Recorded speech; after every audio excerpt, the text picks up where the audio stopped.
Assalamualaikum. Assalamualaikum warahmatullahi wabarakatuh. Di sini saya Firza Nihar. Saya di sini ingin mengerjakan tugas UTS, yaitu mata kuliah kurikulum nasional yang berjudul Kurikulum 2013. Pengertian kurikulum 2013, kurikulum pendidikan yang diterapkan di Indonesia mulai tahun 2013 sebagai penyempurnaan dari kurikulum tingkat satuan pendidikan atau disingkat dengan KTSP tahun 2006. Kurikulum ini dirancang untuk membentuk siswa yang produktif, kreatif, inovatif, dan afektif melalui penguatan sikap, keterampilan, dan pengetahuan secara terpadu. Di sini juga ada menurut para ahli, yaitu ada 3. Yang pertama itu Prof. Dr. Suyanto, MED. Kurikulum 2013 menekankan pada pembentukan karakter dan kompetensi abad 21 seperti berpikir kritis, kreativitas, kolaborasi, dan komunikasi. Pendekatan saintifik dalam pembelajaran adalah ciri khas dari kurikulum 2013. Yang kedua, itu ada Prof. Dr. M. Mulyasa, MPD. Kurikulum 2013 adalah kurikulum berbasis kompetensi yang berorientasi pada pembelajaran tematik integratif. Keberhasilan sangat tergantung pada kesiapan guru, buku, dan pelatihan. Yang terakhir, yaitu yang ketiga, Dr. Nurdin Ibrahim. Kurikulum 2013 memiliki semangat untuk memperbaiki kualitas pendidikan, tetapi masih banyak tantangan dalam implementasinya seperti pelatihan guru yang belum merata dan fasilitasnya belum memadai.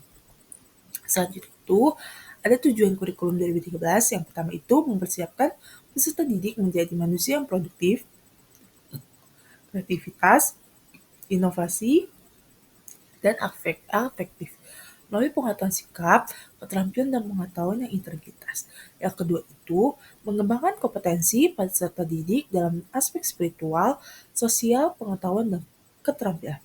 Yang ketiga itu membentuk karakter siswa yang berakhlak mulia, berpikir kritis, dan siap bersaing di era global. Yang keempat, meningkatkan mutu pendidikan nasional secara menyeluruh. Nah, di sini juga ada ciri-ciri kurikulum 2013. Yang pertama itu pendekatan saintifik atau bahasa Inggrisnya itu scientific approach. Yang pertama itu proses pembelajaran dilakukan melalui 5 langkah utama, yaitu mengamati, menanya, mencoba, menalar, dan mengomunikasikan. Yang kedua itu ada mendorong peserta didik aktif dalam mencari tahu, bukan hanya menerima informasi. Yang kedua, peningkatan pada kompetensi. Yang pertama itu ada kompetensi inti atau disingkat dengan KI, dan kompetensi dasar yang bisa disingkat dengan KD, menjadi dasar struktur kurikulum. Yang kedua itu mencakup 4 aspek. Kompetensi ini punya 4 aspek, yaitu sikap spiritual, sikap sosial, pengetahuan, dan keterampilan. Yang ketiga, tematik terpadu untuk SD atau MI, pembelajaran berbasis tema lintas mata pembelajaran untuk meningkatkan keterkaitan antara materi. Yang keempat, pembelajaran aktif dan berpusat pada siswa-siswa menjadi subjek pembelajaran, guru sebagai fasilitator. Yang kedua, mendorong kreativitas, kolaborasi, dan berpikir kritis. Nah, selanjutnya yang kelima itu penilaian autentik. Yang pertama itu penilaian tidak hanya pada hasil akhir, tetapi juga proses, sikap, dan keterampilannya. Yang kedua itu termasuk penilaian sikap, pengetahuan, dan keterampilan secara menyeluruh. Nah, ada yang keenam itu penguatan pendidikan karakter. Yang pertama itu menanamkan nilai-nilai utama seperti religius, nasionalis, mandiri, gotong royong, dan integritas. Yang ketujuh, keseimbangan antara hard skill dan soft skill. Yang pertama itu tidak hanya fokus pada aspek kognitif, tetapi juga afektif dan psikomotor.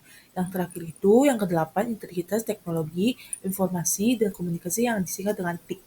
TIK sebagai alat bantu pembelajaran bukan mata pelajaran tersendiri. Nah, yang selanjutnya itu ada komponen kurikulum 2013. Yang pertama itu KI. Yang kedua KD.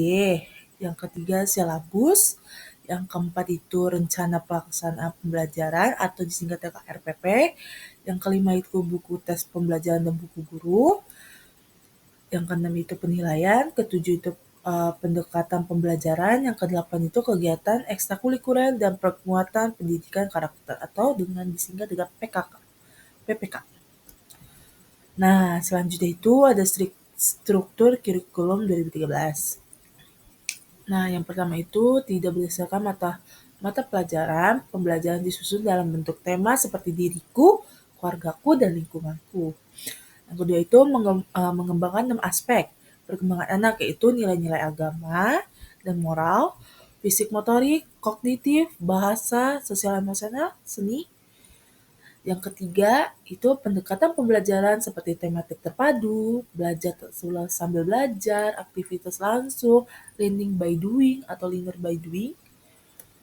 Nah, yang keempat itu ada struktur kegiatan harian. Nah, kegiatan awal itu 10-15 menit, kegiatan inti itu 60-70 menit, kegiatan akhir itu 10-15 menit, dan kegiatan tambahan itu opsional. Yang kelima itu penilaian di PAUD Kurikulum 2013. Penilaian menggunakan pendidikan autentik dan berbasis portofolio meliputi yang pertama itu observasi perilaku dan keterampilan anak. Yang kedua itu catatan anekdot perkembangan. Yang ketiga itu dokumentasi hasil karya anak seperti gambar, tulisan, dan lain. Penilaian difokuskan pada proses, bukan hasil akhir, dan tidak ada sistem nilai. Nah, selanjutnya itu ada kelebihan. Nah, kelebihannya itu pertama, menekankan pendidikan karakter. Kurikulum 2013 fokusnya pada pembentukan sikap spiritual dan sosial seperti jujur, disiplin, tanggung jawab, dan peduli. Yang kedua itu pendekatan saintifik. Pembelajaran menggunakan 5M, mengamati, menanya, mencoba, menalar, mengomunikasi, mendorong berpikir kritis dan aktif. Yang ketiga, tematik terpadu khusus SD atau PAUD, materi pembelajaran dihubungkan antara mata pelajaran membuat anak lebih mudah memahami konteks nyata. Yang keempat, penilaian lebih kompresif. Penilaian meliputi sikap, pengetahuan, dan keterampilan bukan hanya nilai akademis.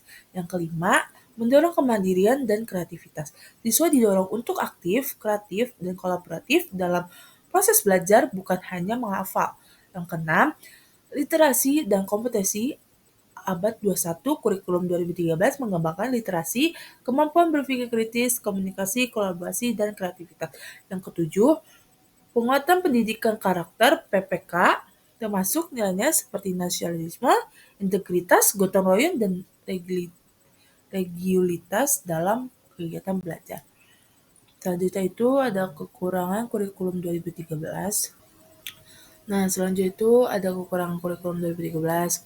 Kesiapan guru yang belum merata, beban administratif tinggi, sarana dan prasarana terbatas, pendekatan saintifik kurang cocok untuk semua materi, penilaian yang rumit, buku dan materi ajar kurang tersedia awalnya, siswa kesulitan beradaptasi.